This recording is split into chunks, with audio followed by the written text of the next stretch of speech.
SM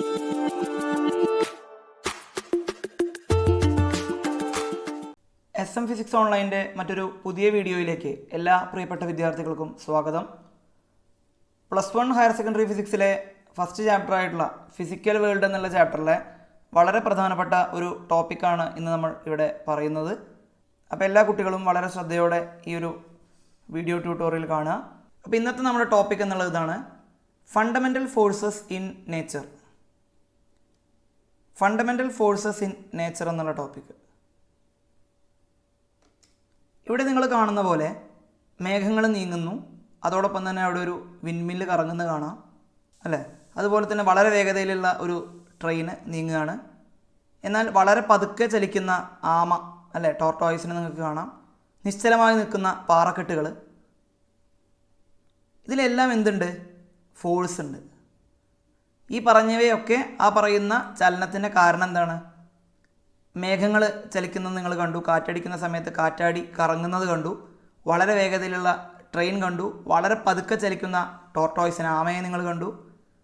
അതുപോലെ തന്നെ നിശ്ചലമായി നിൽക്കുന്ന പാറക്കല്ലുകൾ, കാലങ്ങളോളം താഴേക്ക് പതിക്കാതെ എന്തോ ഒരു ബാലൻസിന് മുകളിൽ നിൽക്കുന്ന പാറക്കല്ലുകൾ നിങ്ങൾ കണ്ടു. ഇതിലെല്ലാം എന്തുണ്ട്? ഫോഴ്സ് ഉണ്ട് അല്ലേ.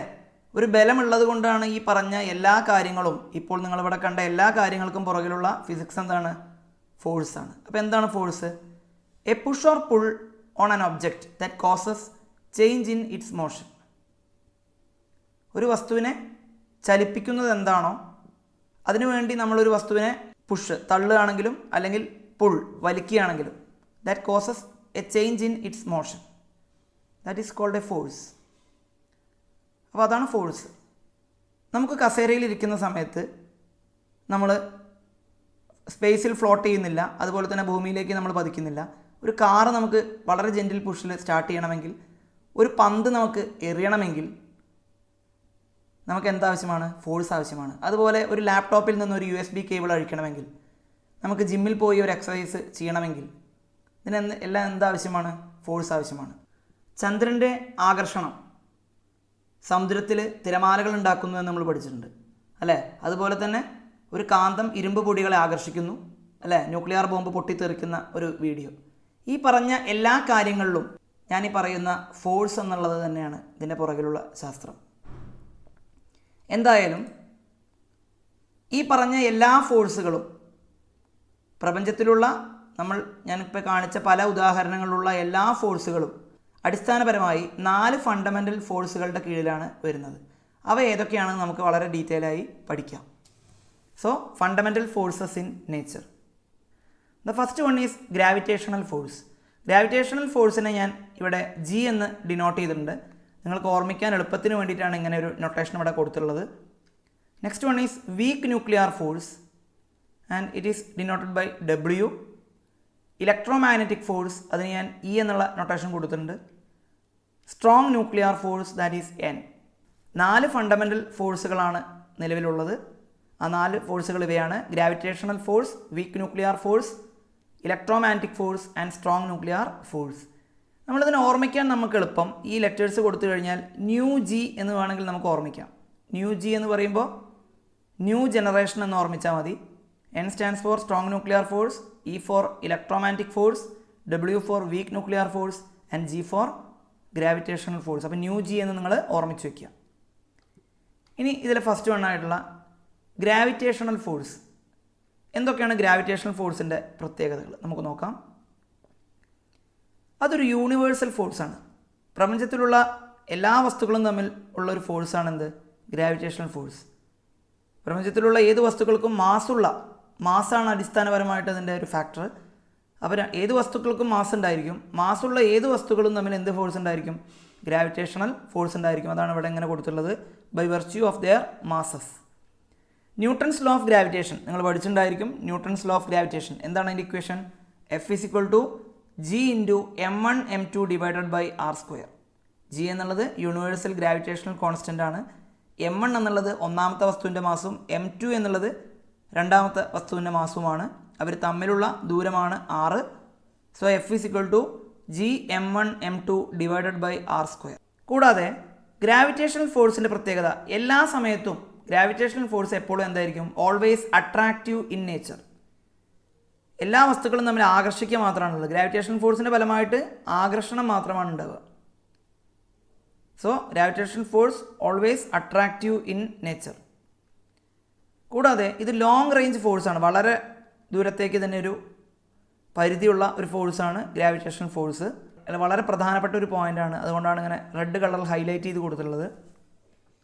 Gravitational force is the weakest force in nature. കൂടാതെ ഇത് സെൻട്രൽ ഫോഴ്സ് എന്നും ഇതിനെ വിളിക്കും. സെൻട്രൽ ഫോഴ്സ് എന്ന് പറയാൻ കാരണം രണ്ട് മാസുകൾ തമ്മിൽ കണക്ട് ചെയ്തിരിക്കുന്ന ലൈൻ, ആ ലൈനിലൂടെ ആയിരിക്കും ഈ പറയുന്ന ഫോഴ്സ് ആക്ട് ചെയ്യുക. അതുകൊണ്ട് തന്നെയാണ് ഇതിനെ സെൻട്രൽ ഫോഴ്സ് എന്ന് വിളിക്കുന്നത്. കൂടാതെ ഇത് ഇൻവേഴ്സ് സ്ക്വയർ ലോ ഒബേ ചെയ്യും. കാരണം തൊട്ട് മുമ്പ് നമ്മളിവിടെ ന്യൂട്ടൺസ് ലോ ഓഫ് ഗ്രാവിറ്റേഷൻ്റെ ഇക്വേഷൻ ഞാൻ പറഞ്ഞു, F = G(m1m2)/r². ഇവിടെ ഡിവൈഡഡ് ബൈ r² ആണ്. So force is inversely proportional to r². അതായത് ഡിസ്റ്റൻസ് കൂടുന്ന സമയത്ത് ഫോഴ്സ് കുറയും എന്നാണ് അതിൻ്റെ അർത്ഥം. Force is inversely proportional to the square of the distance എന്ന് വരുന്ന എല്ലാ ലോയ്ക്കും നമ്മൾ പറയുന്നത് ഇൻവേഴ്സ് സ്ക്വയർ ലോ എന്നാണ്. അതുകൊണ്ടാണ് ഗ്രാവിറ്റേഷണൽ ഫോഴ്സ് എന്തിനെ ഒബേ ചെയ്യും? ഇൻവേഴ്സ് സ്ക്വയർ ലോയെ ഒബേ ചെയ്യും എന്നിവിടെ പറഞ്ഞത്. അപ്പോൾ ഈ പറയുന്ന പോയിൻറ്റ്സൊക്കെ നിങ്ങൾ ഗ്രാവിറ്റേഷണൽ ഫോഴ്സിനെ സംബന്ധിച്ച് നിർബന്ധമായും പഠിച്ചു വെക്കേണ്ട പോയിൻറ്റ്സാണ്. ക്ലിയർ ആയോ? The next one is called weak nuclear force.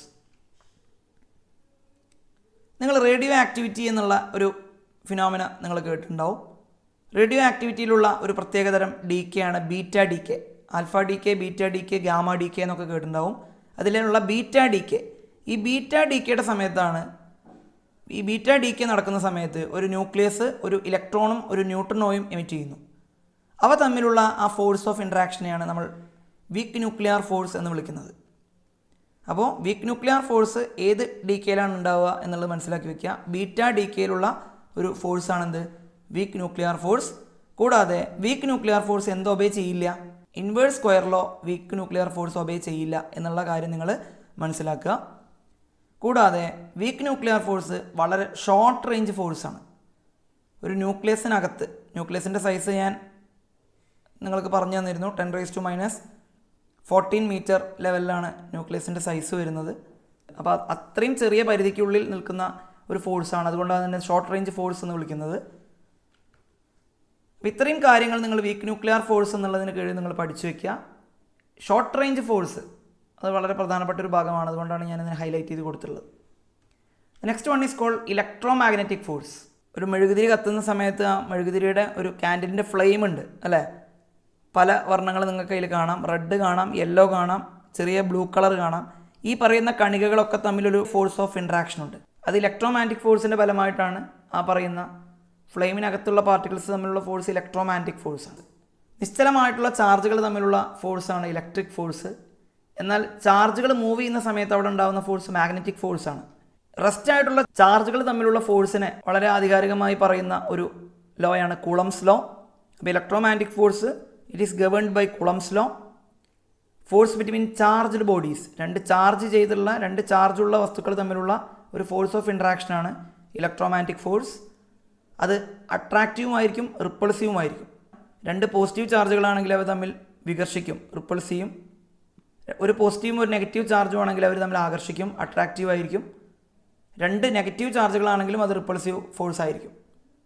കൂടാതെ electromagnetic force long range ഫോഴ്സാണ്.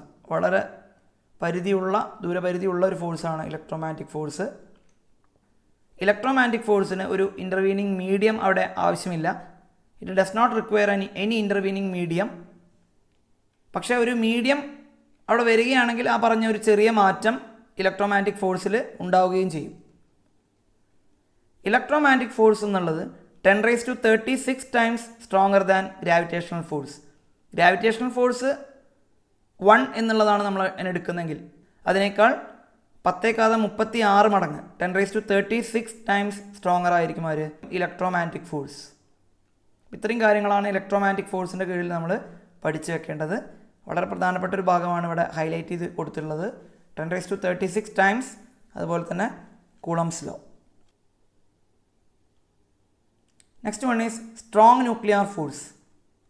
Strong nuclear force എന്ന് കേൾക്കുമ്പോൾ തന്നെ നമുക്കറിയാം ഈ പറഞ്ഞ 4 ഫോഴ്സുകളിൽ വെച്ച് ഏറ്റവും സ്ട്രോങ്ങസ്റ്റ് ഫോഴ്സ് ഇൻ നേച്ചർ ഏതാണ്? സ്ട്രോങ് ന്യൂക്ലിയർ ഫോഴ്സ് ആണ്. ഒരു ആറ്റത്തിനകത്ത് പ്രോട്ടോൺ, ഇലക്ട്രോൺ, ന്യൂട്രോൺ. ആറ്റത്തിനകത്തുള്ള ന്യൂക്ലിയസ് പോസിറ്റീവ് ചാർജാണ്, കാരണം അതിനകത്ത് പ്രോട്ടോൺസും ന്യൂട്രലായിട്ടുള്ള ന്യൂട്രോൺസുമാണുള്ളത്. ആ പ്രോട്ടോണുകളെയും ന്യൂട്രോണുകളെയും പോസിറ്റീവ് ചാർജുള്ള പ്രോട്ടോണുകളെ അത്രയും ശക്തിയുള്ള പോസിറ്റീവ് തമ്മിൽ റിപ്പൽ ചെയ്യുമെങ്കിലും അവയെ തമ്മിൽ വീണ്ടും വളരെ സ്ട്രോങ് ആക്കി ന്യൂക്ലിയസിനകത്ത് നിലനിർത്തുന്ന ഫോഴ്സ് സ്ട്രോങ് ന്യൂക്ലിയർ ഫോഴ്സാണ്. It binds the protons and neutrons in the nucleus. It is the strongest force in nature. It is 100 times stronger than electromagnetic force.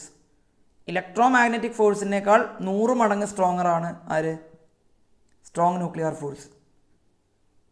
Electromagnetic force 10⁻36 times stronger than gravitational force ആയിരുന്നു. അപ്പോൾ ഇത് എത്രയായിരിക്കും? പിന്നെ ഒരു 100 നമ്മൾ multiply ചെയ്യണം. That is 10⁻38 times stronger than gravitational force ആയിരിക്കും. Electromagnetic ഫോഴ്സിനേക്കാൾ 100 മടങ്ങാണ്. ഇലക്ട്രോമാഗ്നറ്റിക് ഫോഴ്സ് 10⁻36 times ആണ്. അപ്പോൾ totally 10⁻38 times stronger than gravitational force ആയിരിക്കും ആര്? Strong nuclear force. It is charge independent. Charge independent എന്ന് പറയാൻ കാരണം പ്രോട്ടോണുകളും ന്യൂട്രോണും തമ്മിലും ന്യൂട്രോൺ തമ്മിലും പ്രോട്ടോൺ തമ്മിലും എന്തുണ്ട്? സ്ട്രോങ് ന്യൂക്ലിയർ ഫോഴ്സ് ഉണ്ട്. അപ്പോൾ അതുകൊണ്ടാണ് ഇതിനെ ചാർജ് ഇൻഡിപെൻഡൻറ്റ് എന്ന് നമ്മൾ വിളിക്കുന്നത്. It is a short range force. ന്യൂക്ലിയസിനകത്തുള്ള പാർട്ടിക്കിൾസ് തമ്മിലുള്ള ഫോഴ്സ് ആയതുകൊണ്ട് തന്നെ അതിൻ്റെ പരിധി വളരെ വളരെ വളരെ ചെറുതാണ്. അതുകൊണ്ട് ഇതിനെ ഷോർട്ട് റേഞ്ച് ഫോഴ്സ് എന്നാണ് നമ്മളതിനെ സാധാരണ വിളിക്കാറുള്ളത്. വളരെ ഷോർട്ട് റേഞ്ച് ആയിട്ടുള്ള ഫോഴ്സാണ് സ്ട്രോങ് ന്യൂക്ലിയർ ഫോഴ്സ്. കൂടാതെ ഇത് ഇൻവേഴ്സ് സ്ക്വയർ ലോ ഒബേ ചെയ്യാത്ത ഒരു ഫോഴ്സ് കൂടിയാണ്. കൂടാതെ ഇത് നോൺ സെൻട്രൽ ഫോഴ്സാണ്. എന്താണ് സെൻട്രൽ ഫോഴ്സ് എന്ന് ഞാൻ നേരത്തെ പറഞ്ഞിരുന്നു. ഇത് സെൻട്രൽ ഫോഴ്സ് അല്ല, അതുകൊണ്ടാണ് നോൺ സെൻട്രൽ ഫോഴ്സ് എന്ന് പറയുന്നത്. കൂടാതെ ഇത് നോൺ കൺസർവേറ്റീവ് ഫോഴ്സാണ്. ഈ കൺസർവേറ്റീവ് നോൺ കൺസർവേറ്റീവ് ഫോഴ്സസ് ഒക്കെ എന്നുള്ളത് നമ്മൾ പഠിക്കാൻ പോകുന്നേ ഉള്ളൂ. എങ്കിലും നിങ്ങൾ ആ പോയിൻ്റ് ഒന്ന് ഓർമ്മിച്ച് വയ്ക്കുക. സ്ട്രോങ് ന്യൂക്ലിയർ ഫോഴ്സ് ഒരു നോൺ കൺസർവേറ്റീവ് ഫോഴ്സാണ്. നെക്സ്റ്റ് നമ്മൾ ഗ്രാവിറ്റേഷണൽ ഫോഴ്സ് മുതൽ സ്ട്രോങ് ന്യൂക്ലിയർ ഫോഴ്സ് വരെയുള്ള ഈ 4 ഫോഴ്സുകളുടെ ഒരു കമ്പാരിസൺ ആണ് നമ്മളവിടെ കൊടുത്തിട്ടുള്ളത്. ഗ്രാവിറ്റേഷണൽ ഫോഴ്സ് എന്നുള്ളത് നമ്മൾ യൂണിറ്റി 1 ആയിട്ട് എടുക്കുകയാണെങ്കിൽ ഗ്രാവിറ്റേഷണൽ ഫോഴ്സിനേക്കാൾ 10⁻25 times സ്ട്രോങ്ങറാണ് ആര്? Weak nuclear force. ഗ്രാവിറ്റേഷണൽ ഫോഴ്സിനേക്കാൾ 10⁻36 times സ്ട്രോങ്ങറാണ് ഇലക്ട്രോമാഗ്നറ്റിക് ഫോഴ്സ്. ഗ്രാവിറ്റേഷണൽ ഫോഴ്സിനേക്കാൾ 10⁻38 times സ്ട്രോങ്ങറാണ് ആര്? Strong nuclear force. അപ്പോൾ ഏറ്റവും സ്ട്രോങ് ആയിട്ടുള്ള ഫോഴ്സ് ഏതാണ് പ്രപഞ്ചത്തിൽ? സ്ട്രോങ് ന്യൂക്ലിയർ ഫോഴ്സാണ്. ഏറ്റവും വീക്കായിട്ടുള്ള ഫോഴ്സ് ഏതാണ്? ഗ്രാവിറ്റേഷണൽ ഫോഴ്സാണ്. ഇനി തിരിച്ച് നമ്മൾ യൂണിറ്റി സ്ട്രോങ് ന്യൂക്ലിയർ ഫോഴ്സ് നമ്മൾ 1 എന്ന് കൊടുക്കുകയാണെങ്കിൽ നമുക്ക് നേരെ തിരിച്ചും എഴുതാം അല്ലേ? സ്ട്രോങ് ന്യൂക്ലിയർ ഫോഴ്സ് 1 ആണെങ്കിൽ ഇത് എത്രയാണ്? ഇലക്ട്രോമാഗ്നറ്റിക് ഫോഴ്സ് എത്രയാണ്? ഈ സ്ട്രോങ് ന്യൂക്ലിയർ ഫോഴ്സിനേക്കാൾ 10⁻2 times വീക്കറാണ് ആര്? Electromagnetic force. സ്ട്രോങ് ന്യൂക്ലിയർ ഫോഴ്സിനേക്കാൾ 10⁻13 times വീക്കറാണ് ആര്? Weak nuclear force. Strong nuclear ഫോഴ്സിനേക്കാൾ 10⁻38 times വീക്കറാണ് ആര്? Gravitational force. അപ്പോൾ ഇത്രയും കാര്യങ്ങളാണ് നമുക്ക് ഫണ്ടമെൻ്റൽ ഫോഴ്സസ് ഇൻ നേച്ചർ എന്നുള്ള ഭാഗത്ത് പഠിക്കാനുള്ളത്. വളരെ ഡീറ്റെയിൽ ആയി നിങ്ങളിത് ഒന്ന് ഓർമ്മിച്ച് വയ്ക്കുക. കാരണം സ്ഥിരമായി നമ്മളെ പരീക്ഷയ്ക്കൊരു ആദ്യത്തെ 1 മാർക്ക് ചോദ്യങ്ങളിൽ സ്ഥിരമായി ചോദിക്കുന്ന ഒരു ഭാഗം കൂടിയാണ്. ഇത്രയും നേരം വീഡിയോ കണ്ട മുഴുവൻ വിദ്യാർത്ഥികൾക്കും നന്ദി അറിയിച്ചുകൊണ്ട് ഈ വീഡിയോ ഇവിടെ നിർത്തുകയാണ്. Thank you for watching SM Physics Online.